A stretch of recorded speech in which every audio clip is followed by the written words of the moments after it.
The perfect square, the short row mitered square. Now you can loom knit a custom mitered square in any size. Just choose your loom and yarn, 1 or 2 colors, and you're on your way. Let's make a square today. Welcome to GoodKnit Kisses. We're all about helping you stitch your love and love your stitches. Whether you plan to make one square for a washcloth and to include in a spa set, a bunch of squares to seam into a blanket, or one huge square for a baby blanket that's nice and cozy, you can use the same pattern for all of them. In fact, I'm going to show you how to slip the stitch and make a nice pretty finished one that you can use for a baby blanket today. But if you want to make one that you can seam together, you can choose not to use a slip stitch, and I will have both in my pattern. So it's a 2-for-1. If you click down in the link in the description below, you will get a link to our blog, which has both patterns listed, or you can download a ad-free version if you like from our Ravelry and Etsy stores, and that will include both patterns in there as well. And look at this fun guy. Now this isn't today, but look, you can even do things like this, a nice cool stripe, and play with it. That's a little bit different technique, and that would be in an upcoming video if you guys like, so be sure and write striped miter if that's something that you want to see. And let's go into what supplies you need today. Be sure and get the pattern, and down here in materials, we want to reiterate that you can use any loom gauge. So you want to use any yarn that's appropriate sized for the loom that you choose. We happen to be using the new knitting board Flexee Loom Skinny, which is a small gauge or SG 3/8 loom. You can use the knitting board all in one. You can use a small gauge kiss loom, whatever you want to do. It doesn't matter. Just make sure the yarn is appropriate. And we happen to use Red Heart Chic Sheep medium weight 4, and you just need 2 colors for the, of course, the 2-color design, or 1 color for the solid. Today's loom that I'm using happens to be, of course, the 3/8 Flexee Loom. You can use any one you want, but I do want to explain it because you will see it in my video. It does flex and move. I know your mind is amazed if you haven't seen one yet. It's all the rage right now. And I am going to be using 19 of these links. You can get it in this box, but these are the remaining links that are on there. And I got to tell you, I really enjoyed being able to just use the front ones, but then keep them snapped together with the whole loom. So you'll see me using this entire thing kind of in the background, because when I had it propped on my lap, I could just kind of put it on my belly and just work away and just go back and forth on these and kind of move it as I need to. So it worked really well.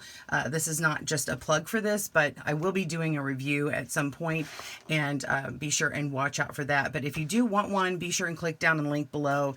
And if you do want to try it in a larger gauge with a larger yarn, there's also the chunky size for the thicker or yarn, like a number 5 or 6 weight yarn. This one you can use a 3 or 4 weight yarn. All right, so the other supplies you need is a crochet hook if you want to do the chain cast on, which I recommend because it has the best edging for that. You'll need a tapestry needle and your scissors, and of course your loom hook. All right, let's begin. We do have timestamps in this video, so if you click down in the description, you can jump directly to where you need in this video. There's also something called video chapters. If you use your finger or mouse along the bottom of the video, you can fast forward to the section that you need, and it'll have little titles pop up. So that's a great way to jump exactly where you need. Okay, let's go over here. Abbreviations, we're knitting or purling. I'm using the U-knit stitch. You can use the True Knit or E-Wrap, either one, and we're purling. If you choose to slip the stitch, on the very first instructions over here, we have slipping the stitch edge, and then you've got the one without the slip stitch edge. Okay, and then we're wrapping for our short row. So we're going to be working all the way across, and then we come back in a purl, we knit across, and then we stop short and wrap one and go back. And then when we come back, we're wrapping the one next to the wrap one, and we're just not working the end here. So an individual wrap is happening. There's no German short row. There's no lifting up of the existing stitch and wrapping. It's just going to be super easy, wraps on top very fast. So the short row, there's more details on here about it, but we're going to show you in the video how to do it. You can do a 2-color design. I've got the information right in the pattern for you.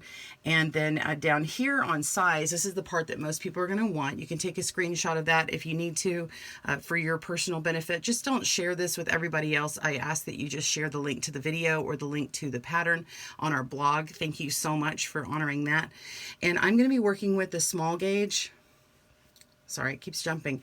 The loom gauge here is listed, whichever loom that you're using. This is the center to center measurement in fractions. So the small gauge is a 3/8 measurement that I'm using. And to get a 4-inch square, I used 20 stitches. To get an 8-inch square, I used 38 stitches. And a 12-inch square, it's recommending 48 to 60. And of course, you can see these generic ranges in here as well. Those will work for you. It just depends on your particular tension, like how tight you work your knit stitches and purl stitches in order to get those, and the yarn that you're using, and of course the gauge of the loom that you're using. So there is a little bit of a range in here. And then of course, if you're using the regular gauge, large gauge, or extra large gauge with those different yarn choices. Okay. All right, so let's jump into the pattern. We're going to go all the way down here, and you're going to cast on the number of stitches that you want. I'm going to use 20 in my sample, but I did 38 in the main sample that I got an 8-inch by 8-inch piece. So let's go ahead and do that, and I'll refer to these directions off to the side. We will have a right and a left-handed video for you, so click down below if you need whichever one you're not seeing here. We're going to chain cast on, and I get this nice clean edge. With the slip stitch edge, you get this slip stitch on this side and on this side over here, and then you can see this is the bind off edge, so it looks really great. We're going to go in one direction for the cast on and begin with peg 1 over here. You can use the true cable cast on going in this direction, or the double E-wrap cast on, but of course this one looks the best with the slip stitch edge. And if you need one where you have to go down and come back, just make sure that you land for peg 1 here. So let's begin by making a slip knot. Wrap my yarn around my finger twice, put the back loop over the front a little bit, and do it one more time to make a slip knot. Put it on your crochet hook. If you have a larger gauge loom and yarn, you can probably do this with your fingers. I'm just going to put it out there that we've got a link down below to cast on with a chain in a slower video, so I'm just going to go a little bit fast, especially if you've already done it before. We put the yarn between the peg we want to put the first stitch on and the peg that we won't be using, because we're going to go in this direction. So we're just going to go around and put the hook between the next peg and the one we're on. I'm going to wrap the yarn around. Okay, let me come to the inside, and we're going to pull it through this slip knot here. Make sure that your slip knot is nice and loose. Pull it through, and then move on to behind the next peg. We're going to yarn over and pull through and continue on down the line. So you're going to cast on as many pegs as you want. It can be an odd or even number, it doesn't matter. Pause your video and come back when you get to the last peg, and we'll begin on row 1. And in order to end casting on, you're just going to put your last loop onto that peg, and that will be peg 1. All right, pause your video, and I'll see you in a moment. I'm just going to continue putting this on so you can see it in real time.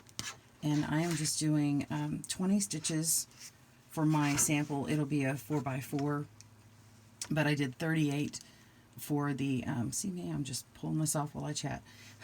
I did 38 stitches to cast on to make an 8x8 in this gauge. All right, and coming down to the end, and this is the last peg. Place that stitch on there. All right, let's begin on peg 1 for row 1. Row 1, we're going to slip the first stitch. Okay, so we just don't work it. And if you are going to do the non-slip version, you're going to knit that stitch. So you just come around and knit that stitch and then continue on. So I'm going to slip it for my slipped version. So just don't work the first one, and then knit all of them and leave one peg remaining. So work all the way down to the end until one peg remains for row 1, and we will work that wrap together. All right, pause your video and I'll meet you at the end. See you soon. We're on the last peg, and you're simply just going to wrap around as if to knit, and then bring the yarn forward, and you're done. So that is the end of row 1. Row 2, you're simply going to purl until the last remaining stitch, okay? And then pause your video, and I'll meet you there for that. So just purling all stitches, leave one remaining, and I will see you soon. Down at the end of the row, you're going to want to knit that stitch, okay? So we're knitting this stitch to keep the slipped edge nice and clean. If you are working the non-slip version, you're going to purl that stitch, and it will create a little bump on here for you, and that's what you're using to sew it to the next panel, okay, or the next square. So I'm going to not talk about the slipped one after this, but whenever you begin the non-slip version, you're not just not going to slip that first stitch, you'll just knit it, and at the end of the purl row, you just purl that. So be sure and look at that version of the pattern down in the link below for the blog, and we won't be talking about that from now on. Now we're going to begin the next row by slipping that stitch, and we're going to knit all the pegs up until one stitch before the wraps. So both versions, you're going to go all the way down to this peg here, and we'll meet you back up to do this one. All right, pause your video, and I'll see you there. At the end of row 3, we're going to make another wrap and turn. So wrap around and put your yarn at the front to use the purl stitch on the remainder of row 4. So row 4, we just turned. Again, we're not working any of these wrap stitches, we just purl all the way until the end, and if you're doing a slip stitch edge, of course you're going to knit this stitch. So complete row 4, pause your video, meet me back for row 5. See you soon. Okay, you have completed rows 1 through 4, and now let's talk about rows 5 and 6. I'm going to get my instructions. So rows 5 and 6, you're just going to slip, knit to one stitch before the wrap peg, and then wrap it. And then row 6, purl to the last stitch and knit 1. Okay, so again, if you're not doing the slipped, you're just knitting to one stitch before the wrap peg, wrap 1, and then row 6, just purl all stitches. So you're going to repeat rows 5 through 6 until all except the first 2 stitches are wrapped. So we'll come back when you only have 2 pegs left. So when you have these last 2 pegs without double wraps and everything else has 2, we will be there. All right, pause your video, and I'll see you at that point. All right, so you've got all of your stitches worked. You've got 2 more pegs left that do not have wraps. For row 7, all we need to do is slip this stitch and wrap the second one. Row 8 is simply knitting this next stitch, the very last peg, okay? And if you're doing the 1-color design, you will continue on using this same yarn. If you're doing the 2-color design, whether it's the slipped version or the non-slip version, you will be changing your yarn mid-row. So row 9 is going to be either slip 1 or knit 1. So if you're doing the knit version on all stitches, then this is going to be knit, and it will be in the same color. But because we're slipping it and I'm going to change colors, I don't have to do anything with this one right now. So go ahead and knit this stitch if you're doing the non-slipped version. And let's grab our next yarn. This is color B, and now we are working in the middle of row 9 because we've already skipped one, okay, the slip. Go ahead and put your tail towards the back, and you can hold it against the working yarn. Okay, that's going to come in handy here in a minute. And now you're going to wrap around peg 2 with your working yarn. Wrap around just as if you're going to wrap it normally. Go all the way around to the front. Okay, so that is the remainder of row 9, just wrapping. Now row 10, you're going to work that stitch. Okay, so we're going to knit that stitch. I'm just holding on to this one. You could put it in the back too. I'm just going to do it with my thumb and then bring it to the back to give it the rest of that slack. Okay, so I've worked this stitch, and now we're on row, we just did 10, which is working that stitch, and then now we're on 11. Okay, then we're going to, and I'm still holding on to these over here, that's fine. Now we're going to wrap this second stitch, the second peg, and we're going to knit all of these stitches over. 1, 2, and 3. So 3 over 1, And then you want to start working your way, increasing slowly by 1 stitch. So after you've knit over all 3, you're going to wrap and turn and work your way back. Okay, so the ending of that row 11 is wrap. Okay, so we're slipping, knitting the stitch right before the 2 doubles, and then we're adding a third. Okay, the double wraps, and then we're adding a third. And then now we want to do a purl row. So we're going to purl. This is row 12. This is purl 1, and then knit 1. And go ahead and hold these tails back here still.